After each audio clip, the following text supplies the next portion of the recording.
and welcome to another episode of Rocket Fuel. Well, iOS 15 has landed and added useful features to protect our privacy. Today we'll be looking at those. If you like what you see in this video, make sure you give it a thumbs up as it really makes a difference. So let's jump in and begin. Now, some of the features we go through are part of the iCloud Plus subscription, which means you need to purchase an iCloud plan to enjoy the major privacy features integrated into iOS 15. To begin with, iCloud Private Relay. This is Apple's takedown on advertisers and trackers. It lets you hide your IP address and browsing activity so that no one, including Apple, can see who you are, where you are, or what sites you are visiting. The service protects your web traffic. It hides data from folk that aim to build your online profile. In theory, it sounds a lot like a VPN service. However, there are differences. Hit that like button if you'd like to see a future episode where we compare it with the VPN I use and what Apple is trying to do, and see what those differences are. So how do we access it? Well, we need to go into iCloud settings and the private relay option. Let's do that now. As you can see, we're in iCloud settings. We simply scroll down, find the private relay chat and switch on. There we go. Now, let's go back to start screen and look at how to turn off iCloud Private Relay for Pacific networks. Why do we want to do this? Well, since the data is sent through an Apple server, you might notice slow internet speeds while browsing a web, which means Apple allows us an option to turn off the relay for a Wi-Fi connection or a mobile network if we wish to do so. Let's head back into settings. So, let's go into my Wi-Fi settings. As you can see, I'm on Dream Wi-Fi. I click on information and scroll down. There we go, iCloud Private Relay. Let's switch it off for that network, but leave it on for our mobile network. And let's go back to the home screen. So, the app privacy report. Apple has added a system-wide app privacy report on the iPhone, so we can see how often each app has used the permission to access items such as location, photos, camera during the past few days. We can also check whether this is what we want the app to be doing and take action if not.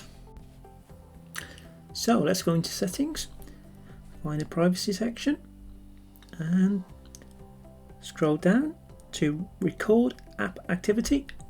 And the first thing we need to do is switch it on.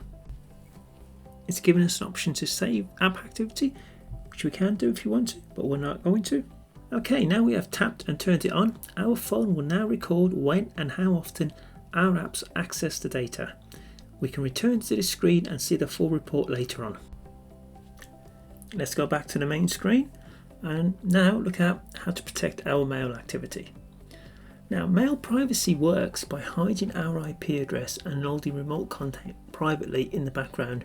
This makes it harder for senders to follow our mail activity by sending our IP address through multiple proxy servers and randomly assigning us another IP address. This isn't on by default, so let's go ahead and switch this on. We go into settings, find the mail option, go into privacy. There we go, it's all on. Our mail is now protected. If we wanted just one or the other, we can select which one we want, but we're going to go with both. Again, let's now return to the home screen. Okay, onto our final chapter, location services. Now, this isn't a new feature. However, as we're covering security, it gives us a chance to revisit this option. And it's a way for us to stop sharing data with more apps than we remember doing so.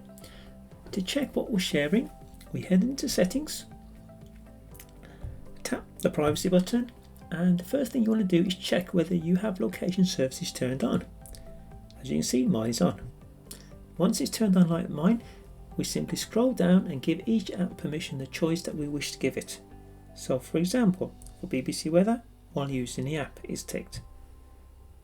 For calendar, never. Now, for most apps, you can turn off location services completely. However, this may not be the most useful as apps like Maps, Camera need this on. So I tend to have apps like those with while using. As we're in the privacy section, if we go back one and go into the tracking section. This option will show you what apps want to track us across other apps and allows us to turn it off or on. And that concludes our tour of Apple's new security features. If we go back to the main screen,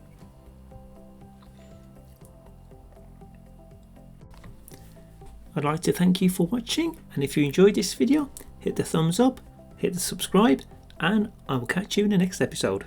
Thank you.